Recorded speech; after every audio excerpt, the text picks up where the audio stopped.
Hey class, this is Dr. Kelly. I hope you're doing well. This is the second week of the spring 21 semester. And I'm posting a module, as you'll be able to tell pretty quickly. The material that I posted in this module, I have an introductory podcast that was recorded last fall, but it's still relevant for this spring. But I wanted to record a new podcast because I want to talk about how to do well in this course and the trick to doing well in this course. Now, the usual suggestions still apply. You need to keep up with the work, don't wait till the last minute. One of the things about multiple choice quizzes is don't change the answer unless you're 100% sure you've gotten it wrong. I can't tell you how many times students complain to me that they changed the answer and they got it wrong and they'd gotten it right the first time.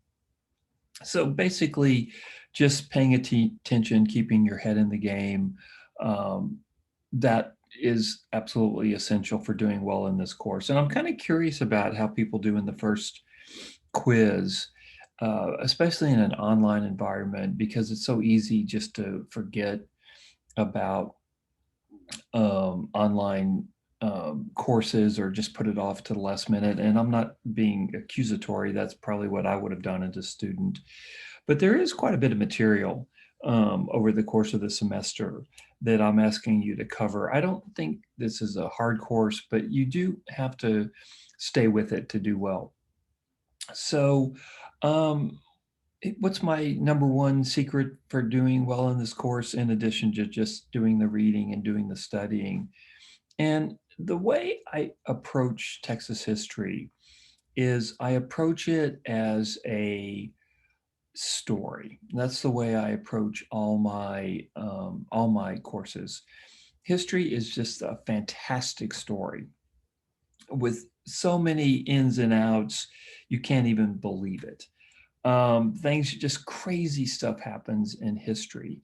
I think for a lot of students, I know a lot of students don't like history. It's too many names and dates and details, and I understand that. I really try to signal you about names and dates that you need to know that to be quizzed on, because I know that that can kill history. But on the other hand, there are some specific names and dates that you do need to know. Otherwise, history won't make sense. It's kind of the spine of history. But I worked really, really hard to signal you to say something like, that's a date you'll need to remember, or that's a name you'll need to remember. So you're not just floating in so many details. But here's how I suggest approaching my course. And the way to think about it is think about the favorite thing that you stream on Netflix or Amazon, or I don't know. There's so many streaming platforms now; it's impossible to keep up.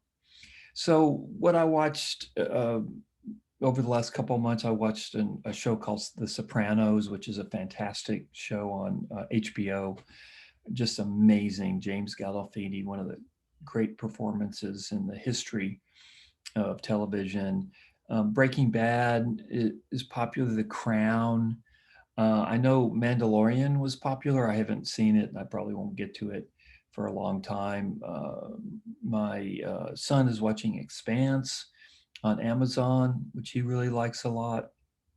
So, anyway, I'm sure that there's shows out there that you watch. The Great Baking Show is another one. And if you think about, just choose one. And if you think about the one that you chose, I could ask you incredibly detailed questions on that show because you have the overall narrative in mind. You have the overall story in mind. And so the details of that show, they stick in your head because you have a strong sense of the narrative, the overall narrative. So the details make sense. There's a context for the details for that show. So I could ask you about characters, I could ask you about events, I could get really detailed. about your favorite show.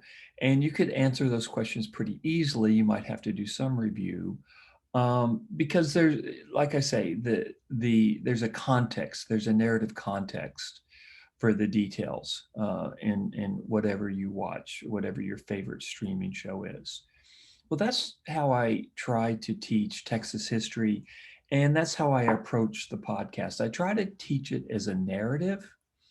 So the first thing I suggest to you as you listen to the podcast and as you do the readings is think about the narrative that I'm creating each week. Now, the narrative for this week is the rise of the Comanche. The Comanche were much stronger in Spanish Texas than were the Spanish. They were far stronger than the Spanish, in fact.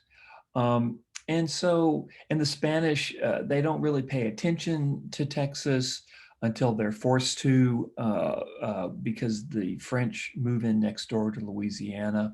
Now, don't start getting uptight because I'm giving you details. I'm just kind of giving you the big story here. So you'll get this in the podcast. So don't start taking notes yet. But I try really hard to present the big picture narrative, the overall story, and then I try to fit the details of history into that story. And that's the way I suggest you approach learning for this course. It's what's the big picture I'm exploring? What's the overall story I'm exploring? And how do the details fit into the story? Now, if you take the big picture first, if you forefront that, and if you, the narrative, the story, and then you fit the details into that story, they just make a lot more sense because there's a context to the details. They stick, they're stickier because you're fitting them into a context. You're fitting them into the story. So if to go back to the streaming analogy, the characters and the show that you stream or the events in the show that you stream, you can remember the details of that because they're sticky. They make sense because there's a narrative context, okay, that you can pin it to. So when you're thinking about this course, and really most history courses, think of the big story first, and then fit the details to the big story. Don't do the reverse. Don't start by trying to learn the details first and then figuring out the story later. Because if you do that, you're going to go nuts because there's too many details. Even there's too many details for me to remember in the past. And I think I'm pretty clear about the exact details I want you to know about in Texas history. I've been doing this for a long time and I really love it. And I've had a lot of student success in this class. It's proved to be a very popular class. And there's a reason for it, because of this narrative style that I use in the class. So what I suggest to you is don't start with the details, okay? Because you'll go nuts. There's too many details and there's not a context for the details. Start with the story. Think about, okay, what is the story Kelly is trying to tell me? He's talking about the Comanche. He's talking about the Spanish in Texas and their problems and the importance of the Spanish in Texas. Think about the overall story, the arc of the story, the narrative of what I'm trying to tell you, the plot. Maybe that's another way to think about this. Think about the plot of this history course, and then fit the details into the plot. So don't start with details first because there's no context for them. Start with the plot. What is the overall story that I'm telling in this course? And then how do the details fit into the plot of this course? How do they fit into the narrative? How do they fit into the story that I'm telling in this course? So that's kind of the trick to mastering this course. Think about the overall story that I'm telling.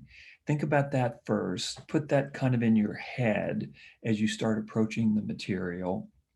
And then start fitting the details into that story, into that plot. And like I say, I will work really hard to let you know the exact most anyway. I mean, because you have to do some of the reading yourself. But I do know that what kills history is names and dates, and it just squeezes the life out of history. So I work really hard to signal you what the specific details that you're going to need to do well on the quizzes, to do well on the midterms, the kind of thing that often students hate. And I didn't talk about this in my intro last week, but you can use an index card on the midterms, not on the quizzes, but on the midterms. So think about the big story first, and then fit the details of the course, hopefully ones that signal you the importance.